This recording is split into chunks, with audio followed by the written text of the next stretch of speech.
thank you, everybody, for coming. This is a real Hanukkah treat for us. We're going to hear from Lev Golinkin.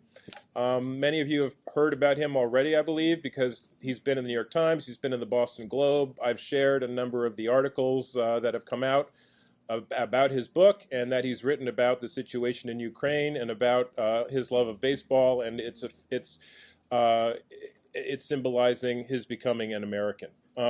He was also, Frankie gave me this article today from The Week, another magazine where his book is very favorably reviewed here as well, but it's getting a lot of good press, and deservedly so. I've read this book twice now.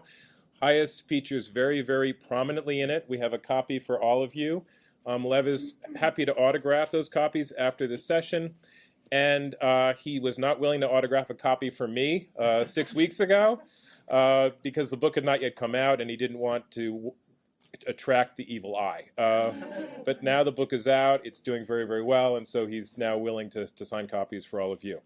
So Lev emigrated he was born in Kharkov, Ukraine, and emigrated through HIAS, through the Vienna-Rome route, though his emigration was a little bit different than most people's, because for some reason, and he has a bunch of theories in the book as to what this is, I really don't know what the reason is, he only went to Vienna and was processed entirely in Vienna, and then emigrated onward to the United States from there in 1990, right? You actually arrived in the U.S. in 1990 in Indianapolis?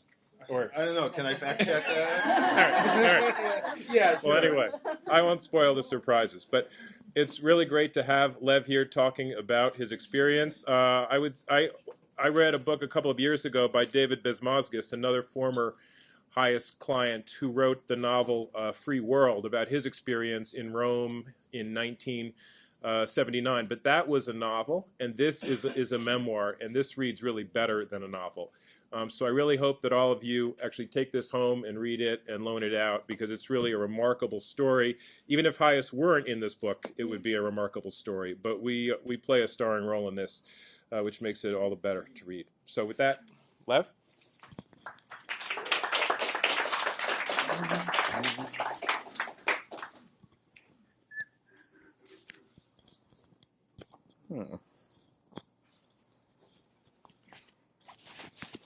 How's that, Bill?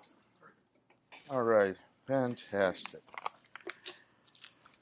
Hi, I am delighted to be here.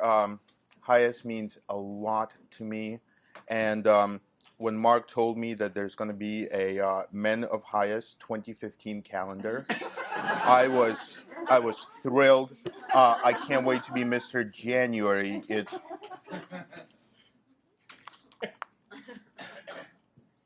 There's not going to be a 20. Why did you keep asking me for all those pictures? Well, I guess we'll have to talk down the road. Oh boy. So I guess we'll talk about the book. May I see a copy real quick, Mark? Yeah. So this it's my first book. It was born out of a conversation I had with my professor. At the end of my college, I went to Boston College, a Catholic Jesuit school, and at the end of my senior year, I was talking to my professor, and I said, "Listen, I feel like I don't have a future, at least not a meaningful one." And the professor said, "You're right. You do not have a future." And I said, "Oh." And he said, "You don't have a future because you don't have a past. You pretend you're a Jewish kid who's hiding in a Catholic school. You pretend you're from New Jersey when you're clearly not from New Jersey. So how can you have a future if you don't have a past, if you're not rooted?" That got to me.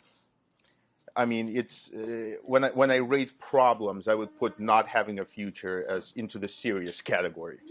So I needed to do something about it, and I spent the next couple of years tracking down my past. The professor was right. I was not born in New Jersey. I was born in Kharkov, now called Kharkiv. It's a city in eastern Ukraine. It's a city that's very much stuck in World War II. There's still There's still trophies from the war all over the city. There are memorials to the fallen. It's and its mentality is very much still in that World War II era, which explains why Russia was able to rile up a lot of Eastern Ukrainians using World War II symbolism and imagery. It's an industrial city. It's when I describe it, it's kind of like Eastern Europe's version of Detroit, but not as welcoming and nice. Um, um, Funny thing, I did a couple of talks in Detroit, and the only thing that was written down here was "Do not use Detroit line." That was pretty much my whole preparation. It's a city. I was born in 1980. I lived there for 9 years, and by the time I was about 7 years old, I knew there was something different about me and my family. I didn't know what it was. Part of it was my parents whispering about us versus them. Part of it was learning that there are words like a synagogue that you're not supposed to use outside the house, even though I knew the word synagogue, synagoga, but I didn't know what it was. But I knew that you shouldn't say it. Part of it was when I went to school and tried to understand why it was just me and the other Jewish kid who were constantly beaten while the teachers looked away. And mostly I just kind of stayed by myself. But one interesting day, I was talking to my best friend who is an Eastern Ukrainian. We lived across the hall from each other. We were inseparable. And he said, "Are you a Žid?" And I said, "I don't know." Now, a Žid, I mean, it's kike, I guess, is a good translation. It's the Boston Globe made me translate it to dirty Jew, but it's not. That's not what it means.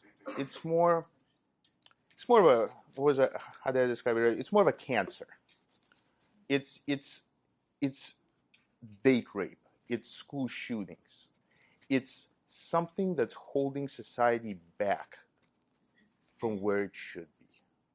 It's a cancer that was growing on Ukraine and Russia, and that was the Jews. The public service announcements in my city were "Бей жидов, спасай Россию," beat the Jews, save Russia. It's a public service announcement that's still very much there in Ukraine. I knew it was a Jew, but I didn't really know what it meant. So for most of the rest of my time in Ukraine, I just kind of sat in the apartment. My parents were able to get me out of school, and just read books and thought about not being there. One of the things I did in this book was I wrote it for a college freshman, basically somebody who was born after the USSR had collapsed. And there are times where I step out and take a longer view, besides that of my family. And one of the things that college freshmen, when I talk to them, when they've asked me is, how come you guys didn't leave? Which is a pretty good question. I mean, if you're stuck in a bad place, most of the time leaving helps. We didn't leave because we couldn't. And I mean, it's been 25 years since the Soviet Union collapsed. So it helps to just think of the size of it, okay? America is big, okay? Canada is really big. The Soviet Union was the size of the US, Canada, and Mexico put together. It was a freaking continent. Holding it together and holding all of the ethnicities that were there was one simple rule: nobody leaves, okay? It was an issue of a slippery slope. If we let the Baltics leave, then the Jews leave. If we let the Jews leave, then the Catholics are going to want to assert their faith. It was a very simple, the dictatorship was run by a very simple way. Nobody leaves, okay? So my family and the thousands of other Soviet Jews, we didn't waltz out of Russia. We left despite the USSR's best efforts to keep us there. And we left because American Jews spent 40 years marching and lobbying Congress and writing letters and putting constant pressure on the US government to make Soviet Jews an issue, to help us get out. Even even when the opportunity to leave came, my family really thought very hard about it, because one of the things was you couldn't really take anything with you. You could only have 2 suitcases a person. You could only have a small amount of money. And that's where the title Backpack a Bear and 8 Crates of Vodka came from. I had my backpack. I had my teddy bear, Comrade Bear. And we had 8 crates of vodka, which we used along the way to bribe. Basically, we just, at any stop point, we just unloaded vodka. You didn't see us, leave us alone. Here's your vodka, take care. And as people who've been back to the old Eastern Europe will say, it's still very much a form of currency that's used today. I was talking to an American who said her son was actually a graduate student doing research in Polish archives. And he went to University of Michigan, a really good school, and he would start going to the archives in these little villages and start giving them his credentials. And they were like, yeah, I'm not University of Michigan, I'm not sure. And then he just started bringing vodka with him. And he would just hand them 2 bottles of vodka, and it's welcome to the archives, professor. Okay. So it's still very much used today. When we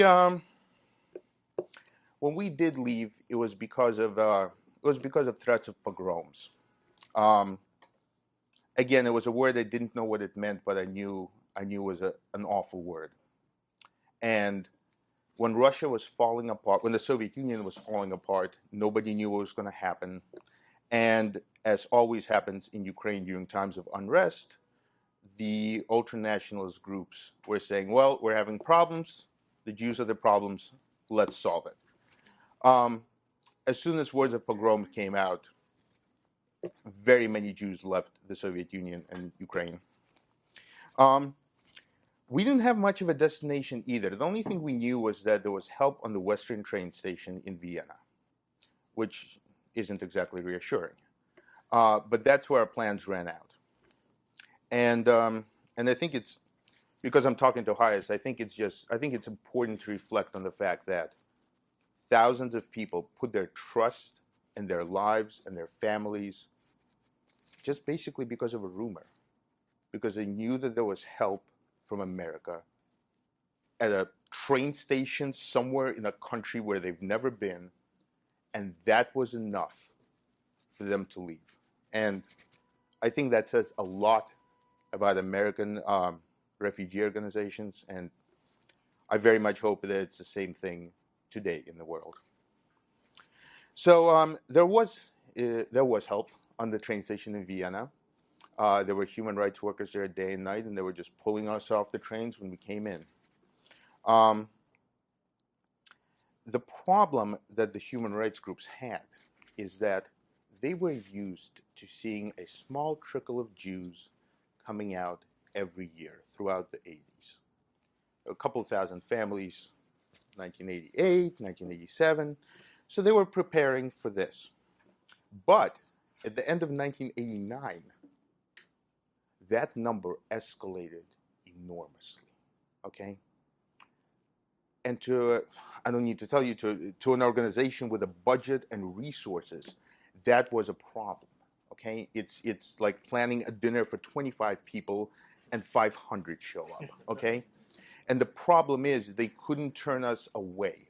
We had nowhere else to go. They couldn't say, well, why don't you wait and reapply next year, okay?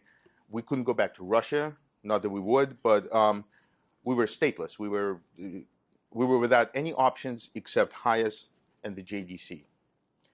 And they came through in flying colors, and that's one of the big reasons why I wanted to make sure to include HIAS and Joint in the book, because our leaving the Soviet Union, and this book couldn't have happened without HIAS and Joint.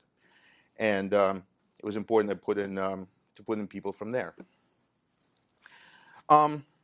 One of the interesting things that HIAS did was they needed to unload Jews from Vienna and Rome and Naples as quickly as possible, because more and more kept coming in.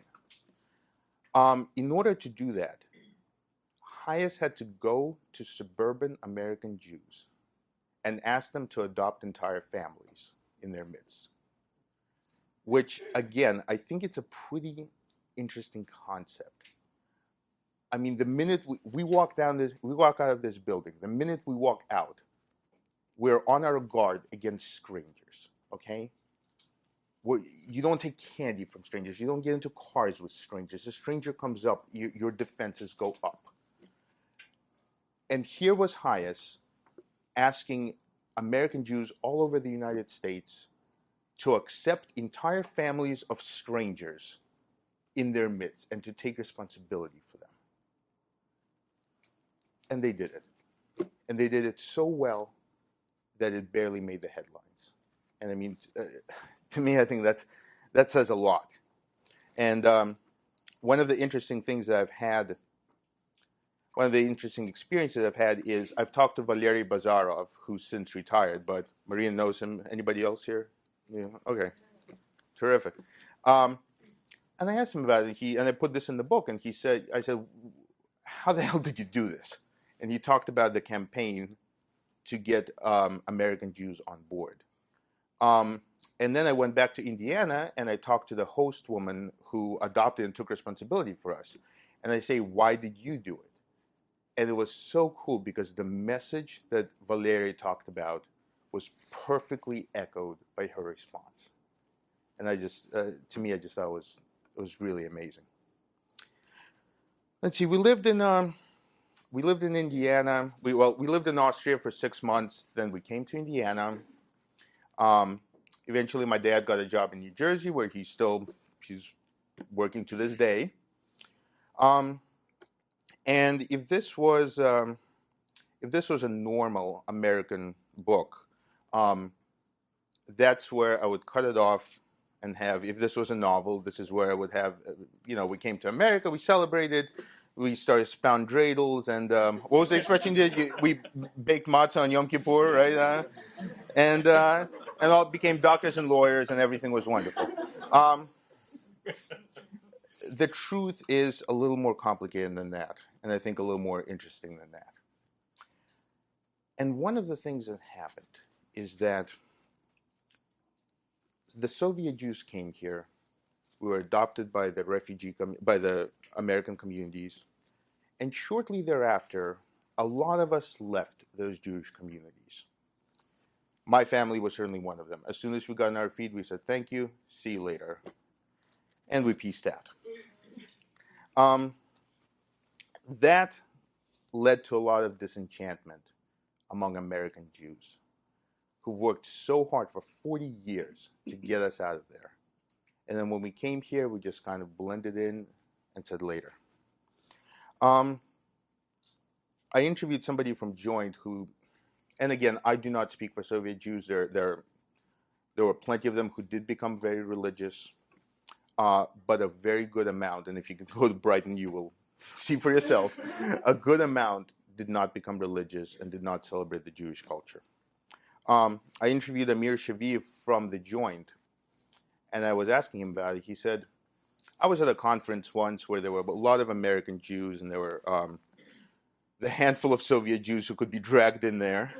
And finally, one American Jew just stood up, and he was so frustrated. He said, why don't you want to be Jews? And Amir said, one guy got up, and he gave what he thought was a good answer. And he said, listen, in the Soviet Union, I was a Zhid. I was a cockroach. I was a disease. I'm in America now, and I can be Mr. No One. And I don't want to be a disease anymore. And that's, when Amir told me that, I got the shivers, because that's what would have been my answer for a significant portion of my life. I came here, and I was like, you know what? There's certain problems that America cures right away just by landing on American soil. You know, I came here. I love the freedom of it. I love the fact that I had certain rights against the police that went with me. I love the fact that I had access to education. I wasn't afraid to go to school. And in many ways, you could actually track it through my school time. In fourth grade, I got back in Indiana. I got the Optimist Citizenship Award from my classmates because I was still horrified of my teachers, and I was afraid, and I didn't really speak English, so I just smiled at everyone. And I got the citizenship.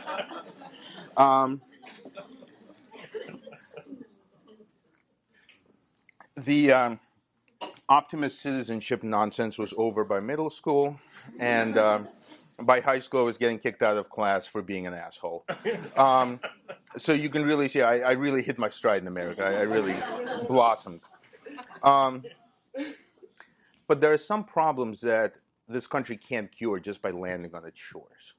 And if you have a certain mindset, it's going to come with you right across the Atlantic, right through customs, and stay here. And for me, I didn't want to be a Jew, and if America couldn't cure me, the least I could do was cure myself, or at least run away from it. When I was looking for colleges, I only had two requirements really. I was a simple man. I wanted it to be a good school, and it couldn't have a Jewish studies program. Those were my only two requirements. So anything that had a Jewish studies program was out. I settled on Catholic schools. Boston College grabbed my eye because they proclaimed themselves as not only Catholic, but Catholic Jesuit, which I had no idea what that meant, but I was like, this is so delightfully non-Jewish. I was like, call Boston, Daddy's here, Daddy's coming.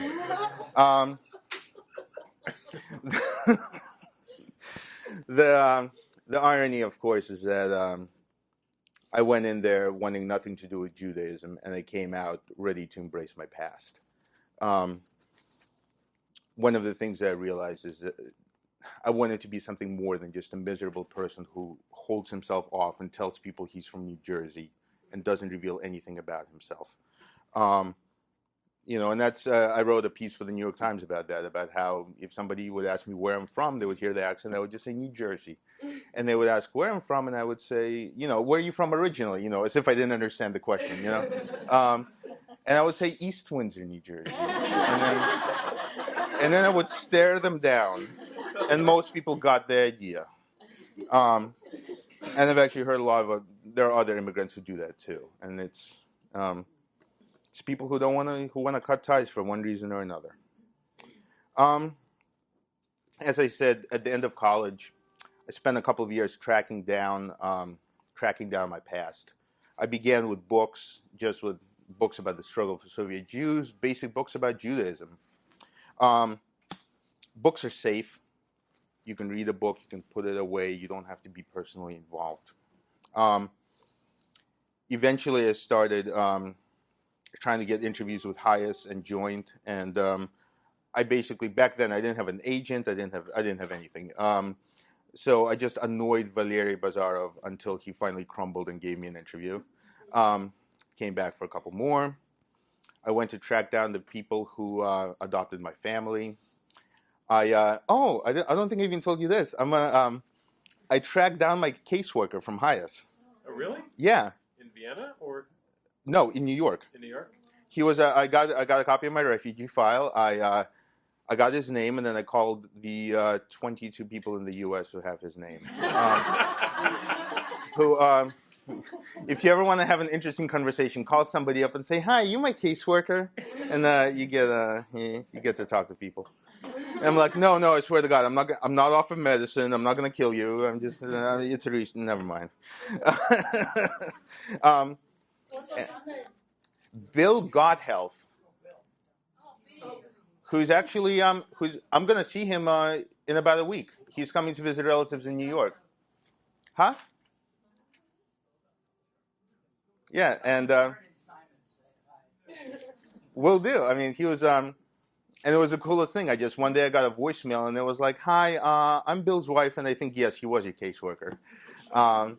And he was just a kid out of college who needed a job, and the next thing he wound up doing is moving papers here, and families would come to America across the globe. I mean, it was awesome. And that's really through conversations like this, through tracking down, and I read about this in the books, through tracking down the people in Austria who helped my family and many others. eventually I was able to acknowledge myself as a Jew.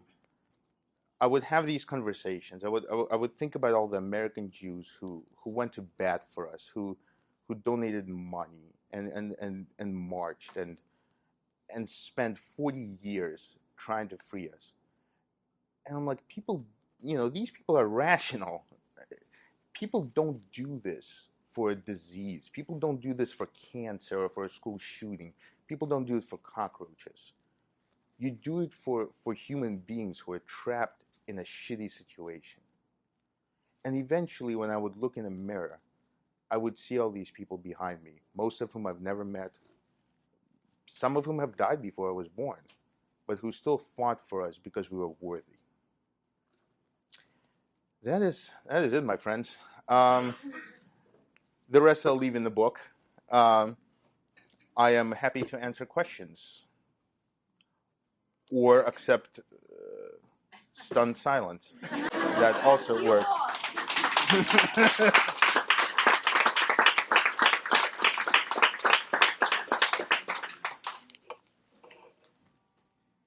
Are we good? Sir? When you arrived in Indiana, did you feel overwhelmed by the attention? From the book, it was a little hard to tell. Yeah. You know what? You know what's the funny part? Out of all of the year we spent in Indiana is like the foggiest year of my life. Like, it's almost like if you've had a really busy day and then at the end of the day you just kind of sit down for a minute and your mind just goes blank. I remember Russia where I was a young kid, and then Indiana, most of Indiana I had to rely on interviews on. I remember feeling overwhelmed by the attention of the community. I also remember there were some tensions because there are some things the community wanted us to do that we didn't want to. For example, right around this time of year, Russians use trees for New Year's, okay? And that's something that just everybody in the Soviet Union had. So we wanted to get a New Year's tree. I mean, that's what we knew. That's what we did every year, okay?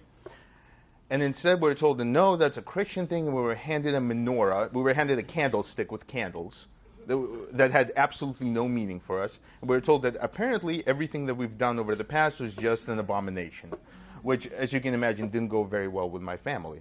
So we used the menorah over there because we were dependent on the community, so we did what we had to do. And as soon as we moved to New Jersey and became ourselves, we got rid of it, and the New Year's tree came back. So, sir. Oh, I thought you had a question. I'm sorry.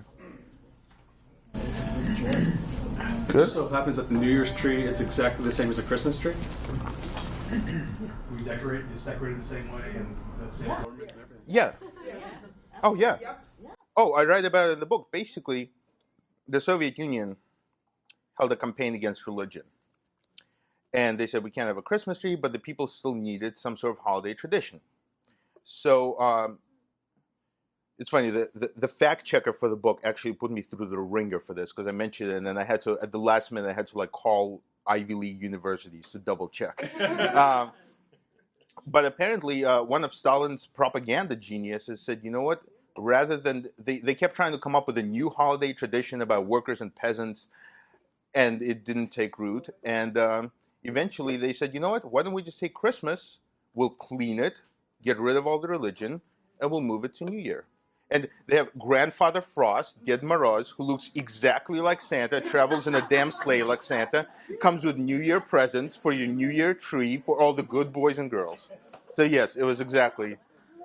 It's what Macy's wants us to be. It's all the war on Christmas. It's exactly what they want, sir. I can just add, following up. I just came back from Kiev yesterday, and it's still exactly the same. So there are New Year's trees all over the place. There are advertisements that include a guy like Coca-Cola ads with Santa Claus, but they all say celebrate New Year's. Now, interestingly, there's also a religious revival there, so they also celebrate Christmas on January 6th, Yeah. but the New Year's tree and Santa Claus and the gift giving is still on New Year's, and that's so still the same. What was it like for you in Vienna? What was it like for me in Vienna? I mean, I loved it. All right. So the question was, what was it? What was life like for me in Vienna? I couldn't get enough of it. I enjoyed just anywhere out of the USSR was wonderful. You know what I mean? I mean, it really was great. Um, we got to know a couple of different local Austrians who really helped us out. Everybody was overwhelmed by the selection of food and supermarkets and things like that. And to me, it was I was thrilled. I was happy. I couldn't. But again, a kid is blessed. A kid doesn't have to worry about the future or rent or employment or anything like that. You know, for me, I remember they had cheese that was wrapped in wax, and I remember I would just peel off the wax and I would make little toys out of it. Like I was great. I was like, wow, this is like a toy and cheese together. That's wonderful. When your parents were leaving, did they tell you that they were leaving? You know, how did you take it? And now, in retrospect, losing your friends, whoever they were, or how few you had, you know, what was that? Because that's still the conversation that I'm having with my son, and he's still kind of angry that I did not expose this whole road in front of him before we were leaving. No, I was the best. They said, as soon as they said we're getting out of here, I packed my backpack and I was like, let's rock. I mean, it was the happiest night of my life. All I wanted to do was just to be out of there. That's how I was. But, ma'am. Do you have siblings? Yeah, that was my question. Did you have siblings? Like, how many were in your family when you decided to There was 5 of us. leave for Vienna? It was my grandmother. Can you tell us a little bit like what they're doing today as well? Yeah, it was my grandmother who's deceased, so not much today. It was my parents who they had, one of the things I talk about is the importance of the language barrier and the impact the language barrier has on immigrants. My mom was a doctor. She did not speak English. She's a security guard now. My father was an engineer. He spoke English. My grandfather on his deathbed said to my father, one of these days there's going to be an opportunity to get out of this cursed country, and you better prepare. You know, it took a couple of decades, but Dad was preparing the whole time. So he studied English and he was able to work as an engineer. So my grandmother, my parents, it was me, who features quite heavily in the book, and my sister, my sister's 12 years older than me. My sister was interesting. I didn't tell her about the book all the way until the editor was close to accepting it for publication. You spend a while working on the manuscript, and then after a while they do what's called accepted, which means it then goes into the print phase, which is still like a few months off. But I didn't want to tell her because I didn't want her freaking out, because she did the exact same thing that I've done for years. She married an American. Life began when there was wheels down in JFK when we came to America. Everything about Russia, she wanted nothing to do with it. Okay? And I knew she was going to flip out, so I didn't want to needlessly tell her about it. So my mom figured out a way to tell her. She did flip out. Then she called me and she's like, I need you to change my name. I said, fine. Okay. Then she calls me back and she goes, I want my name to be Abigail. Okay.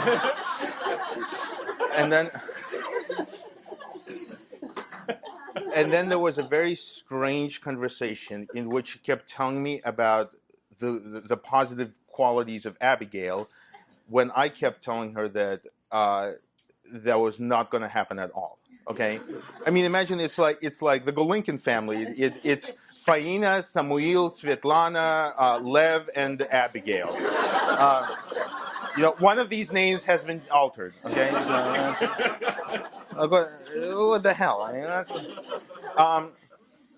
But ma'am, the most pleasant surprise for me with my sister is I had a bet with somebody. I said, "There's no way she's going to read the book," and I mean, I honored her wishes. I changed her name, left her out of it, and she actually wound up reading it, and she really liked it. So, huh? why she was against it? She was afraid of. She wanted nothing to do. She doesn't like talking about the past. She doesn't like talking about Russia. She's an American. She works here. That's her life here, and she didn't want me to just print her picture or use her name. And I respected that. What kind of an audience are you attracting when you go to speak about the book around the country? Like, what's the demographic? Are they first-generation Americans? Are they Soviet Jewry activists? And how do they react to the book? Generally, I speak with a gun in my hand, so they love it. They can't get enough. Part of it was American Jews, and I was thrilled to talk to them. Like I said, they fought for years to get us out, and while I don't believe that they deserve a thank you, I think if you do a mitzvah, if you do a good thing, you shouldn't expect a thank you. But I wanted to give them one anyway from me personally, and I think they really the highest compliment I've ever gotten was when my editor gave the book to somebody who worked with Soviet Jews, and she said, "Now I know a little bit more of what the family that I worked with went through," and that was the coolest thing for me. Also, getting a lot of women. I think it's because it's about a family and a kid. I mean, it's. I'm just saying from the responses from the getting. And the cool thing is the younger crowd, which, like I said, I wrote this for a college freshman. I wrote this an introduction to the Soviet Union. I didn't think I would have to use it then to apply it to the current Ukrainian crisis, but I've been getting a great response from colleges, and a couple of them are already talking about using it for first-year reading, which is basically these days a lot of schools have that when the kids come there for the summer, they all get a common book, which sucks for the kids because they thought they were done with summer reading in high school, but it's great for me. And I've been working to use that book, so that's been the audience. American Jews online, I've got a lot of the comments and things, positive responses came from women and college kids. Ma'am. What do you want your takeaway message from the book to be? Like, what was the one goal of writing it? I wrote this book for. That's a great question. I wrote this book for anybody who drops off food at a food drive or a clothing drive, and says, "Did this fucking mean anything?" The answer is yes, but I don't want to give it away. But yes, it is. I wrote it for people who I want people to know that the actions of even one person can really have an impact. You're not going to change the world, but you can change somebody's world, Ma'am. You mentioned before that you spoke with Darlene Vasilov and the family that hosted you, and that they both said the same message. What exactly was the message? Well, you know what? I never do readings because I think readings are boring. But I think I will read if you don't mind, Mark.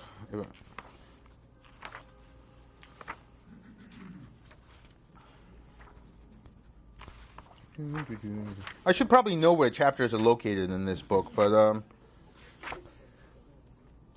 here's how I read when I talked about the problem of getting people into America, and I said, how American Jews remember the traumas of the past, and I said nobody recognizes better than HIAS. As Valery Bazarov, the HIAS Director of Location and Family History Services, and himself an erstwhile Soviet refugee, told me, quote, "We were always good at keeping records, and we are not shy about reminding people of their roots. Say someone needs to come to the U.S., but has no sponsor. So we go to someone who we assisted years ago, or whose father we assisted years ago, and we say, look, you came here, people helped you, and you're successful, and now it's time to help someone else. This person needs a sponsor, let's bring him in." And it works. It worked in the past, and it works now, and it works very well. That's a part of what HIAS does. It unites people through generations. We were all strangers at some point, and it is important to remember that. In the early months of 1990, an urgent reminder went out to synagogues and Jewish centers across America. Phone calls, faxes, groups of young ambassadors fanned out from New York, visiting cities, then towns, then suburbs, all of them bearing the same message. We fought for the release of our people. Now they're free. They're waiting in Vienna. They're waiting in Rome. They need our help. Let's bring them in. That's what HIAS, from the best I gathered, said to people. And the woman who adopted us said all she kept thinking was a story about her grandfather who was running away from some place that she didn't even know, somewhere in Romania, and he swam across a river as some army was closing in. She didn't know what river, what army, and she just couldn't help but think about him and think about him swimming across that river, hoping there was help on the other side. And she said she just stood up when they asked for somebody to take to head the whole project. She said she stood up, she didn't even realize she was standing.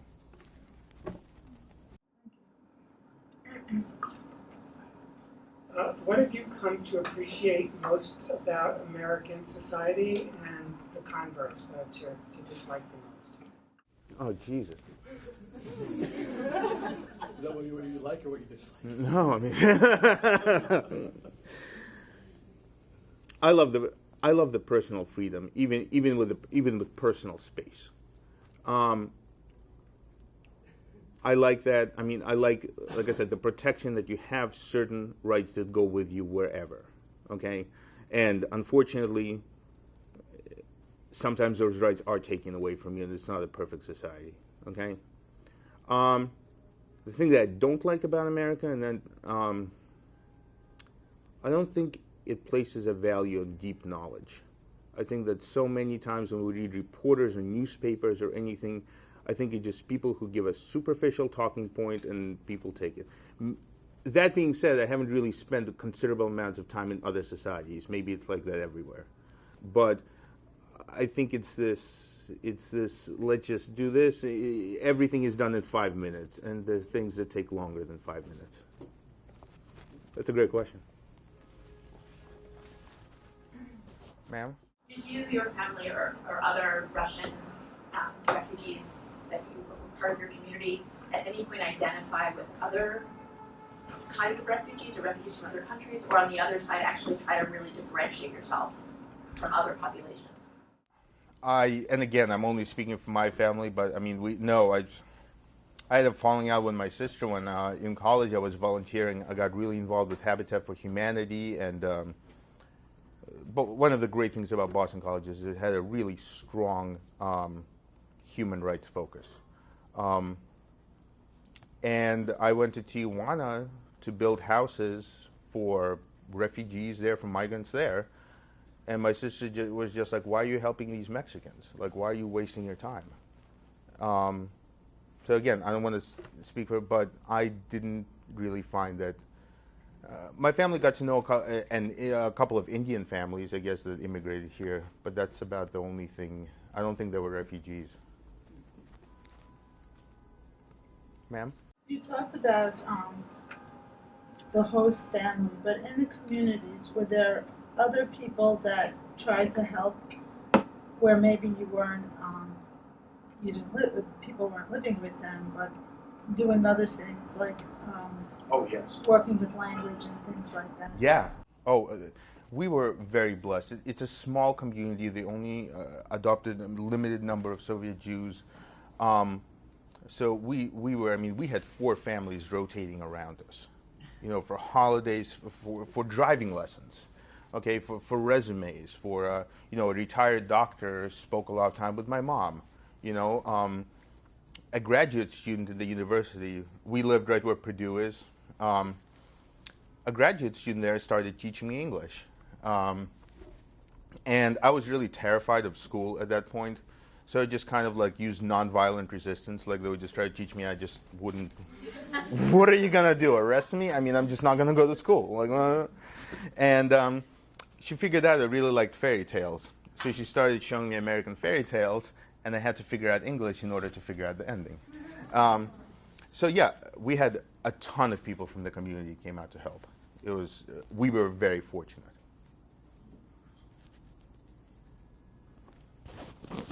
I get to take this off. Thank you. Thank you